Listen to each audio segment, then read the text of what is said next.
everybody, I am just flying along today, and I thought I would talk to you, or rather, tell you a story about how I got this airplane. So, I'm flying a 1943 Aeronca Champ 7, Alpha Charlie, and I wanted to explain how I was able to get into this airplane and why it was so cost effective for me. So, yeah, without further ado, let's do it. So, I was a young whippersnapper, and I finished my private pilot's license. After my private pilot's license, I found it very hard to continue flying because it's just so dadgum expensive. You know what I mean? To go rent an airplane, pay for the fuel, insurance, and all that sort of thing. It's pretty expensive. So there's a couple different alternate routes that you can go. You can either rent an airplane, like I said, which is quite expensive. You can also buy an airplane, which is really expensive. You can also buy a partial ownership in an airplane. And those are kind of the three routes that you have to go. So I actually bought a partial ownership in this airplane. I don't own it by myself. We have six other partners, I think. So I believe there's 7 total of us, the Bug Smashers. And this is a great deal because it was a very, very cheap airplane. So if you didn't know, I volunteer at a local air museum at my local airport. And this airplane was actually the first airplane to be admitted into the museum as a flying airplane, from my understanding. And it's quite literally a museum piece. I mean, it was, like I said, it was made in the 40s, and it's literally in a museum. So it is a museum piece, which, you know, I like to make that joke all the time because I'm corny. So I was very, very fortunate to be able to get into this airplane. Usually how airplane partnerships work is you usually have a buy-in amount, right? So you pay for a portion of the airplane, and then you pay hourly to rent it. It kind of depends on how people want to set it up, but usually you either rent it from like an LLC or you rent it from itself. So like you still pay a certain amount per hour to use it, or you don't and you just pay for the gas when you want to fly it, and then you split the maintenance costs. It kind of depends. That's traffic, Cessna 64, Sim 6 off, departing 01, straight up departure to the north, Paso. It kind of depends on what type of setup that your group has. But anyway, so for here, it's a $2,500 buy-in, so $2,500. That is unheard of. That is very, very, very cheap. That's also because this airplane probably isn't worth a whole lot. But also because we are an LLC and we're underneath the museum is a 501c3, we get free hangar space, as well as we have mechanics that at the museum that are volunteers that help us out and do the maintenance. So we're able to get a lot of our costs really cut down. So like I said, free hangar, relatively free maintenance, except for the parts, minus an annual. We have to pay for the annual. Paso traffic, Pilatus 294, November Golf, 9 miles to the east, going to be a straight in at runway 19, full stop, Paso. Paso Robles traffic, around Bug Smasher, about 6 miles to the east, maneuvering 2,500 Paso Robles.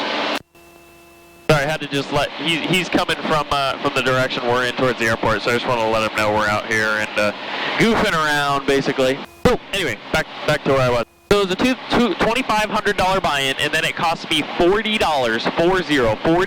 an hour to rent the airplane. Basically, whenever I go fly it, I pay for the gas, and then whatever the difference is in the gas bill, depending on how many hours I flew, I pay back to the LLC. That's to maintain the airplane, pay for the insurance, that sort of thing. And so, yeah, it's a really good deal. Well, how did I get this deal, you ask? Well, making connections. So when I was younger, I started volunteering at the Air Museum. I joined the EAA and took an EAA Young Eagles flight, and I also joined the Civil Air Patrol. So all these things I did when I was about 14 years old to build connections, right? I realized that I might want to be a pilot. I wanted to learn more about it. I wanted to get my pilot's license. I looked it up. It was really, really expensive. So my goal was to make as many connections and as many friends. That's the traffic, Cessna 64, Sim 6 off, departing to the north, last call, Paso. And it was to make as many friends as I could in the highest places possible, right? So, Paso traffic, Pilatus 4, November Golf, 3 or 4 mile final, 4 runway 19, full stop. We've got the traffic crossing. So that's exactly what I did. So I made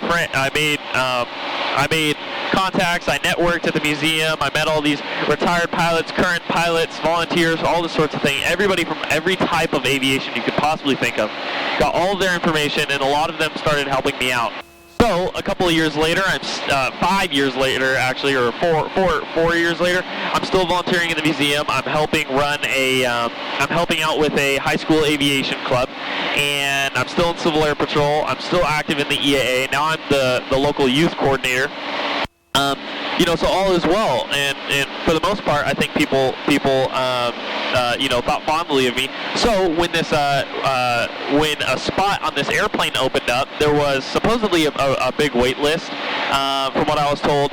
So a lot of people wanted in on this deal because it's cheap. It's a good way to get hours. It's a good way to get in the air. But because they knew me, because I had worked hard over the last few years and volunteered for them, and they saw that I was a motivated kid, they gave it to me, which I was very, very fortunate to get it. Actually, I wasn't the first one to get it.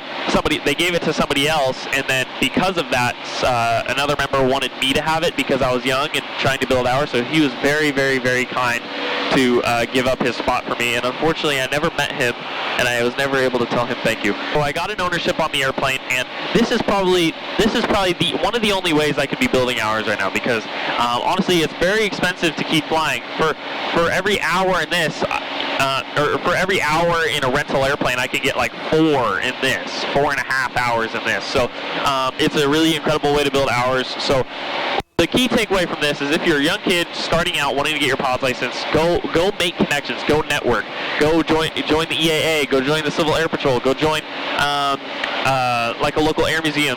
Start meeting people, start making connections, and you will find people who will help you. And that is probably the biggest advice that I can give, because that's all I've done, really. I would. Hey, Mark. Good morning. How long are you going to be here? Till 12:30. Copy. The other way. Thanks, man. I would not be here if it wasn't for all the people who helped me, and it was just a matter of finding people who wanted to help me, and I'm extremely lucky for that. I definitely did not do it on my own. So anyway, guys, thanks for listening. I just wanted to tell you how I was able to get how I was able to acquire this airplane, how I'm able to fly, how I'm able to build hours on the cheap. So I really want to encourage you, and I want to give you advice to hopefully go down a similar path or your own path to be able to achieve your goal. So anyway, guys, thank you everybody for watching, and I will catch you in the next one.